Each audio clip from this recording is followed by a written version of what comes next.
Hello, gorgeous. Welcome to Blissfully Bloom. I'm Tori, your host, and this podcast was created to inspire women to transform their mindset, blossom from within, and be unafraid to be their authentic selves. Get ready to grow, evolve, and bloom.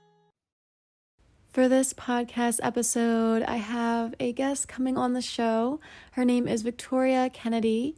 Yes, I know, Victoria Squared.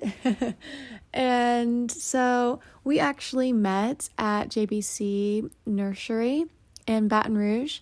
And we worked there together in the bed baby room. And we also went to LSU together. So we definitely have a friendship history. But she is going to come on here to talk about the power of the mind today. She has educational and personal experience around this topic. She will answer what mindset work she has done in the past and how it has shifted her world. What is the subconscious mind? And how we can become more aware of the things that are in that deeper part of our mind. How would you let go of dark emotions or thoughts? How can we create our reality using our minds?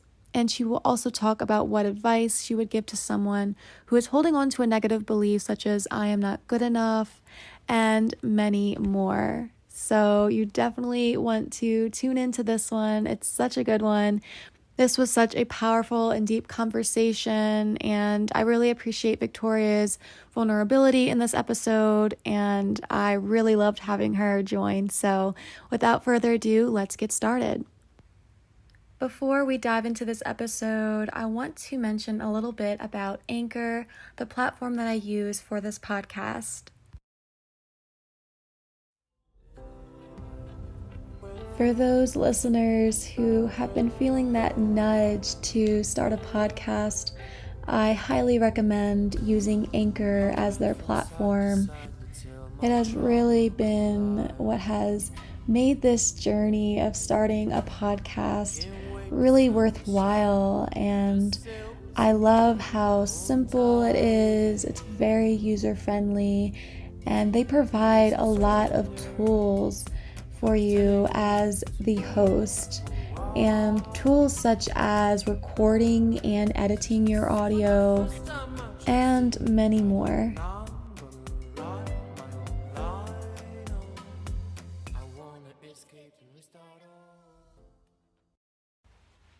I want us to welcome Victoria Kennedy. Welcome to Blissfully Bloom, a podcast where we inspire women to grow, evolve, and bloom. Welcome. Hi, thank you so much for having me. I'm so excited. Well, thank you so much. I'm so grateful that you're here. I just wanted to know a little bit about your story and what led you to the woman that you are now. So, I have struggled with like anxiety, depression, ADHD my whole life. So, those things have shaped me and my upbringing. Going throughout my childhood and having so many struggles and financial struggles and mental health struggles and parental struggles and just that, but always coming out on top and realizing my true strength and knowing that I am resilient and I am strong. And then coming and finding my own self really kind of built and shaped who I am. And it's not letting those experiences define you for the negative, but using them to like build upon yourself and who you're meant to be, becoming your best self. And that's definitely something that was kind of tough that I had to learn, but it made me who I am, and I'm very proud of it.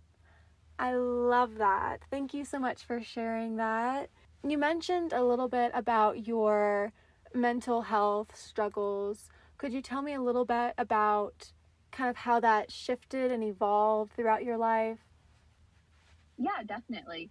So it's prevalent in my family. My mom, my grandmother, et cetera, have all like struggled with mental health. So I've kind of dealt with it my whole life. Had some unforeseen circumstances that have happened, kind of like an unstable childhood with like ups and downs and highs and lows, and just like having dealt with a lot. So all like growing up, I always like would lock myself in my room and just read books, and that was all that I would do. And I always had like these thoughts, and I never understood what it was. Like, I have been having anxiety attacks since I was 5 years old. But never would I've ever known, like, at 5 years old, you have no idea what that is. And I had no guidance as to knowing what that was. So fast forward, all throughout school, all throughout high school, I was always like the shy, meek girl, sweet, but like I always had a lot of anxiety within myself, and I went through numerous like depressive episodes. And also, not to mention, like, I had undiagnosed ADHD, which, because I was never disruptive and I made good grades, no one ever thought anything of it. So fast forward to college, even more so, and then I take matters to my own hands. I start talking to people, and I learn that it is normal and it is okay to deal with those things, and I just have to embrace it and face it, opposed to just like run away from it. So I went to the doctor, talked to her. She put me on some medications and then set me up with a psychiatrist to get an ADHD evaluation. And after numerous medications, because that's a hard one to find what is right for you, I finally found what was right and what worked, and it took at least a year. And a lot of like ups and downs once again.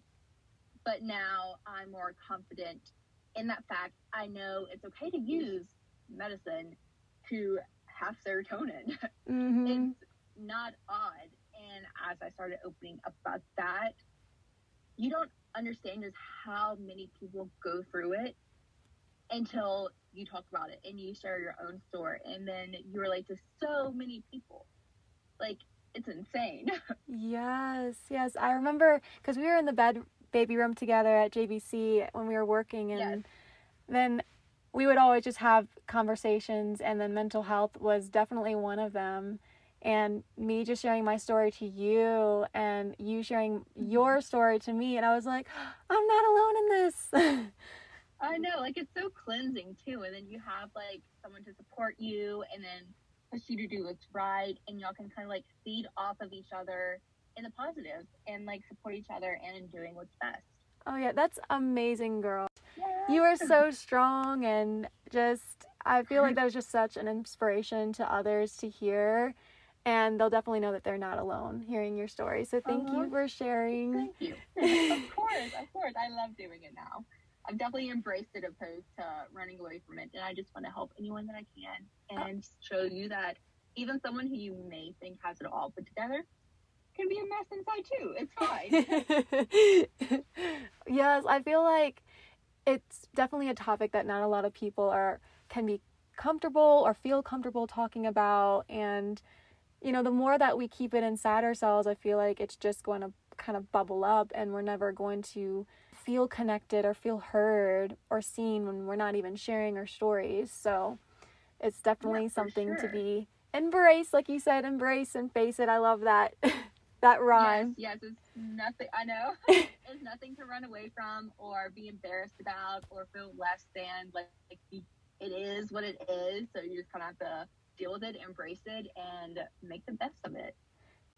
Now, since we are talking about the overall power of the mind, what are your thoughts around the concept of the mind having this power? The mind is a crazy thing. Just as a psychology major at LSU, where I go to college, the mind is a crazy thing. So from a educational standpoint of what I've learned, the mind's wild. Like, we have no idea what's going on up there. But then also being someone who has dealt with it, and then someone who has gone to therapy and practices gratitude and everything else, the mind is a powerful tool, and you can use it in the best of ways too. Like, you can train yourself and just use it for good, and just use it to help yourself, opposed to thinking that it's this hard, heavy thing that has all this power over you that's just making you feel sad or anxious or tired or lazy or not good enough. It's, yes, that is doing it, but it's also taking power back from yourself, like from that mind, and putting it in your own hands, which is very hard. It's not an easy thing to learn and to do, but just knowing that because your mind is so powerful, remembering that you power your mind, opposed to vice versa. Oh, I love that, Victoria. That is just amazing. I just want to write that quote down right now. I know, I need to patent that right now. It just came from me. I love it. Yeah, also just, I feel like since we are thinking our thoughts, then most of us feel like we are our thoughts because they inhabit our minds, and if they make us feel a certain way, then they must be true. And that's definitely something to take a step back and realize that you are the observer of your thoughts. You are not your thoughts. And if you observe something, then you can't be that. Yes. Yes, that is very true. It is just like, yes, embracing your mind and embracing what it does for you and embracing what comes through it and the creativity and the inspiration and the good, because it is a good, powerful thing, but also not letting it take over and affect you negatively. So it's that balance and mindfulness, which is what I preach now. It's mindfulness. It is so important to just think about what is coming out, what your brain is producing and what your mind is producing, thinking through that, and then being mindful of what it is coming up with, so you can be at the disposition to negate what is wrong, like say what is right, and determine how you feel. Yes. And can you dive a little bit more into mindfulness and your mindfulness practices? Yes. So that is something that is hard for me. I'm still learning. I started going to therapy about, it's almost been a year now, after a really bad breakup, and I was in a really, really bad place and just like super sad, had dove back into like a deep depression and whatnot. And I just knew that I had to get myself out of it, and I couldn't stay like that. And I didn't want to stay like that. So I started going to therapy, which is great. I recommend everyone do it. It is so helpful and just good, no matter if you feel like you need it or not, just to have someone to talk to. But back to the mindfulness aspect, my therapist taught me that you can control your thoughts, or if you think a thought and you don't like it, make that connection. Say, oh, this thought just came out of my mind. I don't like it. I want to change it into something positive. So if you're thinking down on yourself and you're thinking, oh, I'm not pretty enough, like the girl in the magazine looks so much better than me, think and just catch yourself having those thoughts, and you're saying, wait, no, what am I talking about? Like, I don't know who she was, like what she's doing, like anything about her. Why am I comparing it to me? And it's just catching yourself in that, and then connecting to your mind and body and having like different practices with it. And I'm a big Play-Doh fan. So I love getting Play-Doh and then just holding it and then just thinking of the feeling of the Play-Doh in my hand and just thinking like how it feels in my hand, and then what my finger feels like, what the palm of my hand feels like, me squishing it, like the sensation, it like running in between my fingers. Yes. And then just sitting there thinking about Play-Doh, which for me just like making my mind stop for those like 2 minutes is very hard because ADHD to the max. So, but just having that downtime and just making that connection from your mind and body is so powerful. Yes. I honestly, I just kind of had a little download here for a second, because so yes, we are talking about our thoughts, but our thoughts and our behaviors and our feelings are all connected. So yeah, just switching it back and maybe just focusing on a feeling. And if that feeling brings you joy, then it will circle back around and change the thought. Exactly. It's all connected within the mind. Like all of these things, because it's so powerful. It's nuts. Wow. It's crazy to think about. I love that too. And I feel like we forget about little childhood things that we had and just the joy that it brought us. I feel like it's okay to say, hey, I love Play-Doh. Like, you know? Yeah. For sure.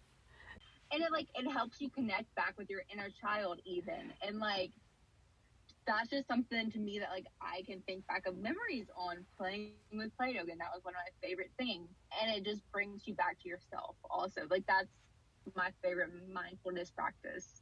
You know, there's so many that you can do. That's personal fave. Well, thank you for sharing that. I'm gonna start getting some Play-Doh. Do it. I'm excited. I'm pumped. Okay, so my next question I have, what mindset work have you done in the past and how has it shifted your world? Ooh, that is a really good one. So after a breakup that I went through, that was such a pivotal point in my life. And just because after that, I truly dove into myself and started going through the mindfulness and all of that, I remembered that I am powerful, I am resilient, and I started acting as if I was. So it started out with my therapist said, after I was sharing my story and part of what I had been through, she was like, Victoria, I can honestly say that you are the definition of resilient. And that completely like rocked my world. Just that like one word, resilient, completely shaped me. So just embodying that and remembering that and making that who I am really, really, really helped me grow as a person, grow into myself, and completely like make that shift, make that change into saying, oh yeah, like things might get me down and I can go through this and I can feel it. Like it is okay to feel my emotions, which still struggle with a lot. But knowing that and knowing that in the end it's going to be okay because I feel like I'm resilient completely changed the way I handle things and myself. I love it. Would you want to dive to the subconscious mind? Yeah, we can. Okay, so can you tell the listeners what the subconscious mind is if they do not know what it is, if they've never heard of it before? Okay, so the subconscious mind is what they would define as your inner self. That is not necessarily your outward thoughts and the thoughts that you are analyzing or realizing that are going through your head. It is what's deep down and the way that you are and why you are the way you are and behaviors and different things like that. It is what they say is what drives you. And then your thoughts are in the forefront.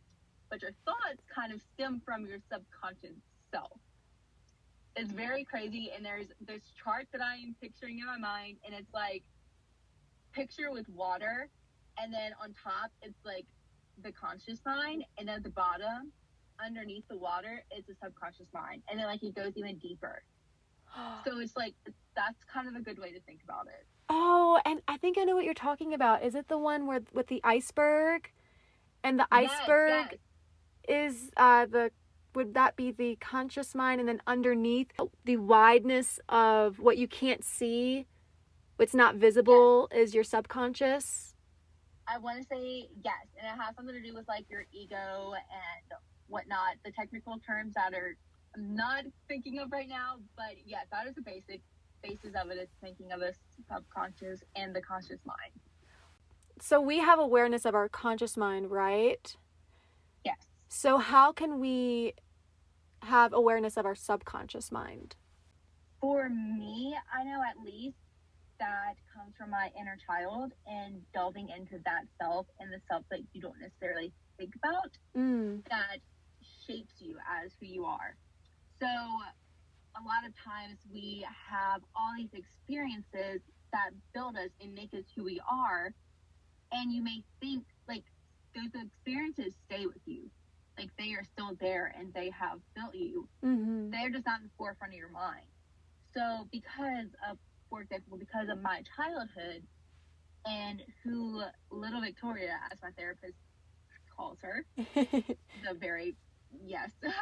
what she feels, little Victoria feels and thinks, and how she would respond, it's a subconscious. Like, that is what is within me.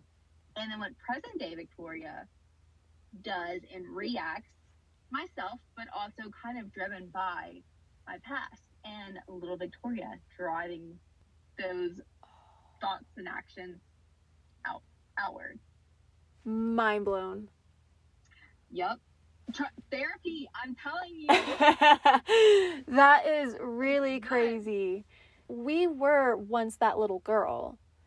Yeah. So is this little girl still a part of us? Would you say that? She is. And she has thoughts and feelings and emotions just like present day, the person who you are in the present does. And what's also crazy is because the mind is so complex, you can literally work through your inner child and heal old wounds, or talk to that person and realize why they act the way that they act and why it drives you to do the things that you do. Because it's so like, you are still your inner child, you just don't see it and they don't come out as your direct thoughts. Wow. So if something may have triggered you that triggered you in the past, it could still trigger you in the present? Yes, for sure. Wow. Love that. That is really amazing to really sit down and just think about, and maybe even journal about. And you don't even necessarily, like, you don't even have to make that connection. Mm-hmm. It's just knowing that, oh, when younger Victoria, like, if XYZ had happened, she would have done this, and then making sense of that and saying, oh, that's why I have the urge to go hide in my room, lay in the bed, and then just not move for days. Because that was little Victoria's defense mechanism, and that's coming back to the forefront. Wow. Amazing. All right, so yes. Love it. My next question I have is, how would you let go of dark emotions and thoughts that are kind of making your mindset not where you want it to be? That is a good one. It really depends as to where you are in the thought process. Mm-hmm. Say if you feel the thoughts coming on and you start feeling yourself saying negative things or feeling negative emotions and catching yourself, that's part of mindfulness. So after practicing mindfulness, you can do that. But if you're just in it, it's catching that string of hope, or just having that one thing that think of and it's your bright spot, and then holding on to that and then working towards that. I'm not going to say you can't. It's really, really hard to go from negative, dark thoughts and like being in a really, really bad place to being happy-go-lucky. It's a slow and gradual thing, and it's also knowing that that's okay. You can move at your own pace. Like, there's no set way to say, oh, I'm having a bad day. Like, my thoughts are looking pretty grim. Like, all that I'm thinking about is all that I have lost in life, for example. And that's hard, but it's remembering what is good too. So say you were laying in bed and you've been sleeping for hours and you wake up and you're like, oh man, like, this really sucks. Like, I have lost this, like, this opportunity has not happened. This hasn't happened for me. You see, for me, like, for example, it's my dog. And then my dog comes and gives me a kiss and she's worried about me. Mm-hmm. And then it's knowing I've lost so much, but this little creature loves me and depends on me and cares for me. And then just focusing on that and then being mindful about that. And then you slowly, like, more and more you see it starts to like change how you're thinking. Mm-hmm. And then you can slowly dig yourself out of that dark hole. It's hard. Mm-hmm. It's so hard. Like, you and I both know it's hard, but it is possible. Yes, I feel like too it just came up for me when you said that it's a slow process. We are so used with our technology nowadays and just having a whole open online world available at our fingertips. We're so used to having just instant gratification, and when we have to really allow it to just kind of process as it goes and flow as it goes, and we don't really have a click of the button to just, okay, I want to be happy now, then it's hard, because then you're kind of frustrated at that, and then that could spiral you down too. Oh yeah, it can like lead you down a dark place really quickly, because we are so used to the instant gratification. And I mean, it's like, think back from our childhood when I remember sitting in front of the TV on Friday nights. My mom would let me eat dinner in the living room because every Friday night they would play a Disney movie and I would be so excited. But like, I had to wait a whole week. Do you remember that? Yes. That's crazy. But now, if I want to watch the Lizzie McGuire movie, I can just sit down, search it on Disney Plus, and watch it. I don't have to wait weeks. Or if it's a holiday movie that comes out, like Twitches or like Halloween Town, which are the real OGs. Yes. I don't have to wait until Halloween to see it because it just comes now. So like that, we're so programmed to that now. Mm-hmm. And there's the instant gratification. And I feel like for us specifically, we have grown through the change. So it wasn't like a big jump. We like grew through it. So we also know what it's like to wait. But yet we know that instant gratification is possible and like it's here for us now. So like I feel like for me at least, it's really hard to work through. Yes, for sure. Me too. I feel that in my bones. Yes, I know. It is very hard. And just knowing that, and I mean, you see people around you who are happy or seem that way, or you see people like on social media and they seem so happy with their lives and they're doing like all of these like really, really cool things and having so much fun and like drinking cute coffee and eating cute brunches with like their cute little friends or dogs or whoever else. But it's just knowing and thinking through the fact, I don't know what they're going through. I post pictures where I look so happy, but like deep down I'm not. And then just putting these connections together, like, okay, why am I judging this person as to what I should be when I present myself as that person sometimes, but like I know what I really am and it's not that. Yeah. I feel like sometimes too on social media you see all of this just glamorous side of their lives, of other people's lives, which makes you turn into the comparison game a little bit, and that can just cause you to go down a spiral again. So, and sometimes too I feel like when I'm in a spiral and I'm really feeling bad or in the dumps, I tend to literally go straight for my phone because it really doesn't make me feel better about myself unless I am on some type of positive page, some type of inspirational type of page. Then yeah, I won't feel like complete doo-doo afterwards. But most of the time, if I go towards Instagram, I'm going on my normal homepage account. And exactly. So yeah. And I like the words you use. It makes you feel like doo-doo, and that is a fact. Yes, and for it's sure. like such a conditioned response too. Like you get, like you feel down or you're bored or you're in that place, like you open up your phone and then you like look on Facebook and you're like, oh, that person's doing that. Wow, that just set me down like 10 notches. That just really affected me. Or you get on like Twitter and see something that an ex just posted with a new girl and you're like, ouch, that hurts.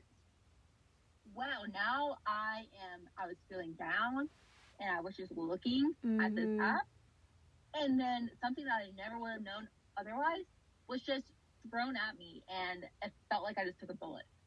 Yeah. And it just goes downhill after that. For sure. And I actually noticed something in myself the other day. I was in the car going to the mall, and then when I parked, I felt a lot of anxiety, and I literally like watched myself grabbing, and I was like, what am I grabbing for? Like, I don't need to grab anything right now. And it was my phone, and I just noticed, I was like, oh my gosh, this is awareness. I'm being aware right now. And it's crazy when you are aware, you realize what you're doing in that moment, and it's just so powerful. It's like an empowering feeling, because then after I was aware, I just stopped. I was like, no, I don't need to go for it right now. Like, there's no point in that. Mindfulness. Mindfulness. It all comes back to mindfulness, I tell you. Yes. Like, literally just practicing from molding, like, Play-Doh and thinking about those sensations can go to, like, you see your triggers, or you see, like, your instant reaction, and then you can combat that or do something different or more positive. It's nuts. Amazing. All right, so my next question is, what advice would you give someone who is holding on to a negative belief, such as, I am not good enough? Okay, that one, it would be so easy to say, oh, you're so good, like, you're so pretty, or you're so much better than that. You don't have to feel that way. And it's like, wow, that helped me none. And that's so easy because it can feel so deep down, but it's just find someone to talk to, like, find someone you can relate with, and you won't feel judged with. Or even if it, like, that doesn't even have to be a person. That can be jotting down in, like, your notebook or journaling, something like that. And then letting your thoughts and your anger and all your feelings flow out from you, whether it be to a person, to yourself in the mirror, to pages, and while you're journaling, just find that outlet and let it go. Think about it. And also, it's so important to connect back and realize what is making you feel that way. That inner child work, go back and think, when are other times in my life that I felt like this? What is triggering it? Really, really diving deep within your soul, realizing it, and then working to heal that person. And it can be a long process, but it's so possible, and it feels so good. But also, like, it's doing affirmations. So if you're saying, wow, I am not good enough, or wow, I don't like myself right now, tell yourself that you are beautiful and you slay life and you are powerful and you are strong enough times. You can, like, that is more powerful than saying, I'm not good enough, I'm not good enough, I'm not good enough. Saying, I am good enough, and you know what? I'm worthy. And just repeating that until you believe it. I love it. That is definitely a belief that I struggle with and that I'm constantly working on, and it definitely pops up, you know, either whenever I'm creating my certain projects, I'll feel it come on, and I'm like, you know what? You don't need to be here right now. You're not invited to the party. Because imagine trying to create something, whether that be, I don't know, maybe you're thinking of starting a new business, or you're thinking of writing a book or creating some type of art project, and all that you hear is, I'm not good enough in your mind. How will your work turn out? Like, you're not going to put in your divine feminine flow and that just, you know, just like powerful and empowering ideas, and that's coming from your heart if all you're hearing is that. So that's definitely a big one for me, and I'm sure for a lot of women out there. So thank you for sharing that. Thank you for asking some good questions. Fun. My next one is, how can we create our reality using our minds? That is a good one. Once again, you are coming with a killer questions, Tori. That, I would say, knowing the power that your mind holds and using that power. Whether you believe in, like, say, manifestation and saying, I'm going to win $100 over and over and over, like, whether you believe in that or not, just knowing that what you say enough and turns into what you feel, and what you feel turns into what you think, and what you think produces everything in that sense. Or switch that around some and change the order up, and that's still true. Like, it all connects together. So thinking back to that and knowing, okay, I am going to pass this class. I'm going to pass this class because I am capable of it. I'm going to pass this class because I am capable and I'm smart, and to get there, I am going to do the work. And it's saying, I'm going to do the work by XYZ. Or, my friend did this and that, and these other people have as well. So I'm going to take their experiences and build it towards me. And then diving deeper and deeper, and just believing it and doing it. And then, like, it'll come.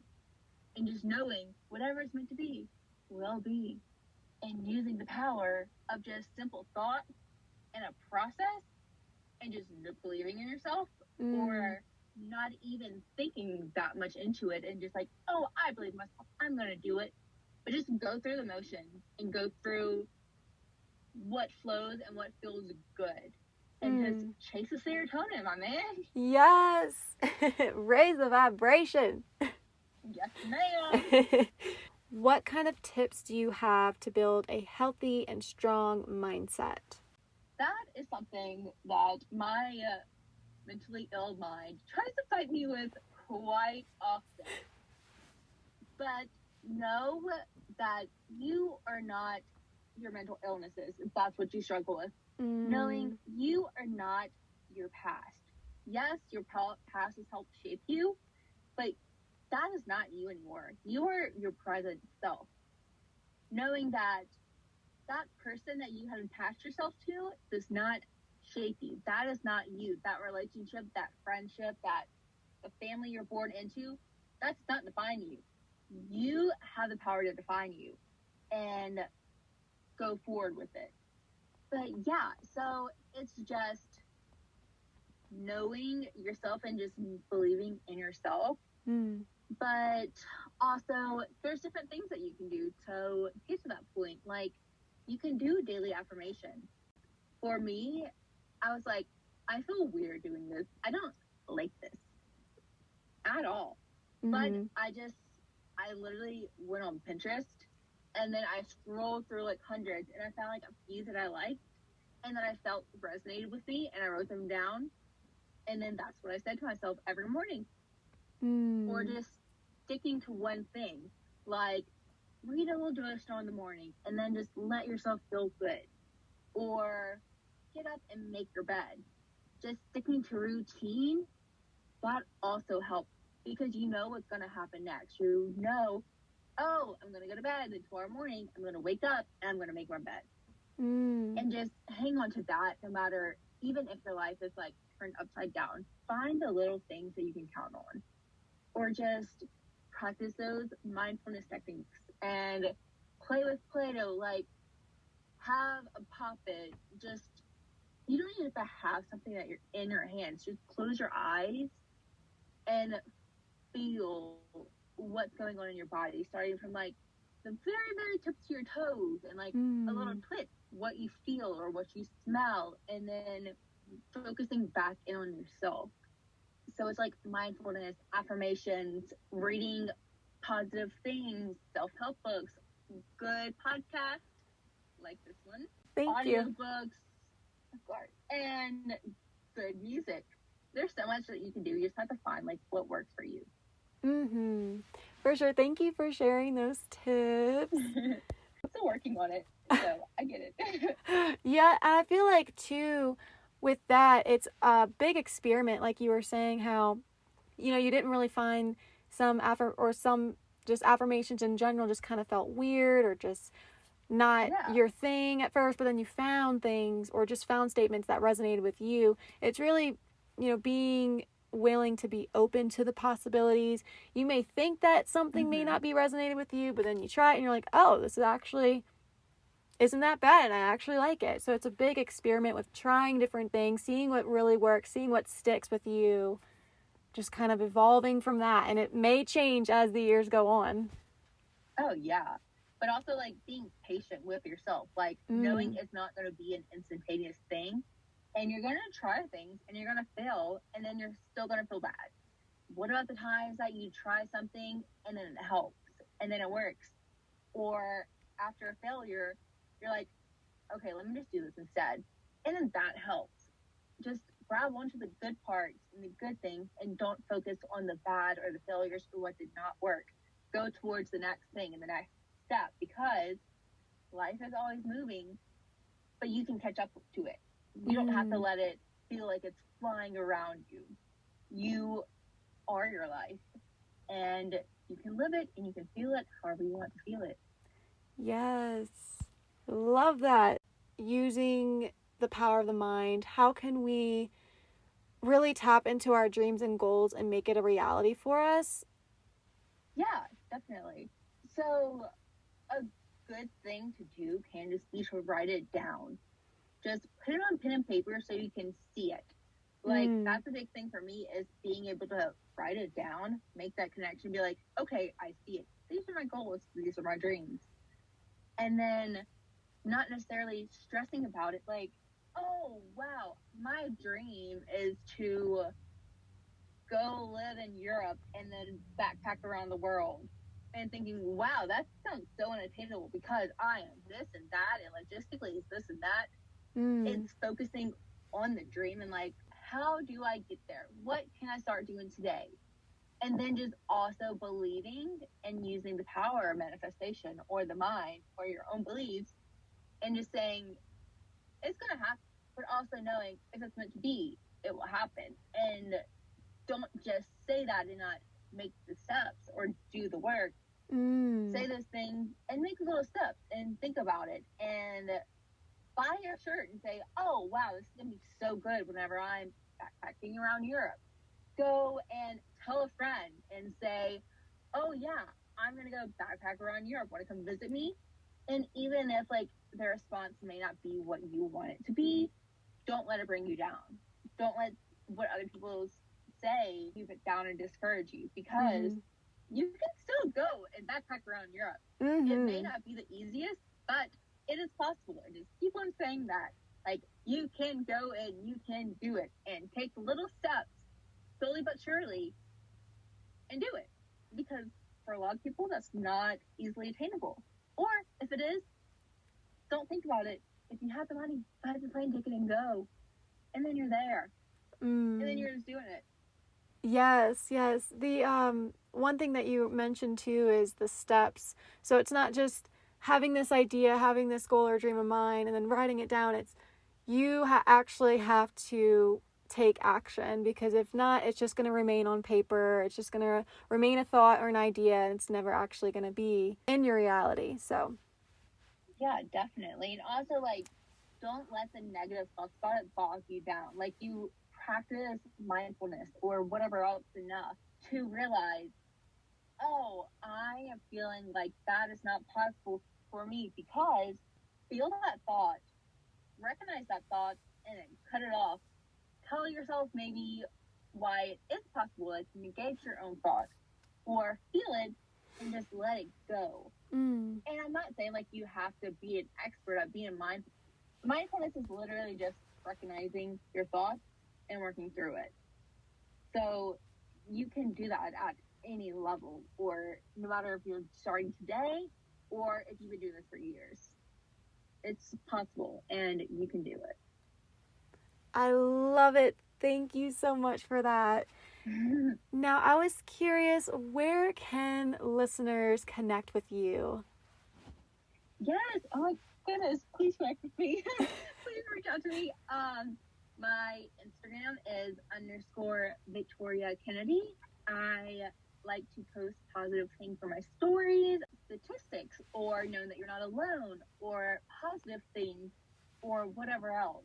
And feel free to message me, and I will get back with you. I love, like, my favorite thing is when I post something and someone swipes up and comments on it and, like, says, wow, I really needed to hear this. That makes my day. I'm Yes. like, okay, cool, let's go. Now, I do have a little signature question, something that I'll ask every single guest on the show, and it is, what does it mean to you to blissfully bloom? I love it. That's so cute. You're so cute. It just means don't think that your path has to be super pretty or super set or it has to go a certain way. You do it and you live in the moment and you feel it. Like, you feel the bliss. You don't go towards the negative or what's bringing you down. But you use those positive things to continue to grow you and bloom and whatever else that may be. Just continue with your journey and know, I am capable. This is going to happen for me. Whatever else, I am capable of being mindful and stopping negative thoughts, and you're going to bloom and grow with that power, and it's great. Beautifully said. Well, thank you so much for coming on to the podcast, and thank you for having me. This was fun. This was amazing. This was like juicy content right here. Yes, ma'am. Are you looking to blossom your love from within and be your own best friend? Quiet the voice of your inner critic and really step into your self-love future vision? Well, I have just created a 10-week self-love program that was made for you called Blossom from Within. I have come so far in my self-love journey. I started out as my own worst enemy, my own bully, and I really didn't like being me. But now I can proudly say that I absolutely adore the person that I am. The love that was just waiting to bloom within me has now started to be a garden from within. And I just feel like a whole new different woman, a woman who accepts herself and shows her authenticity to the world. And if this is what you want, if you want to really embrace who you are completely and fully, I can definitely help you do that. And I can absolutely help you transform and grow that love from within. I will be that support system for you. I will guide you along the way. Just know that you are not alone. And so for this program, I have created a community around it. When you say yes, you will also gain access to a Facebook self-love community group where all of the women involved in the program will be there to support you too. You can choose to have one-on-one coaching sessions with me, or you don't have to invest in the coaching. You can just buy the program itself.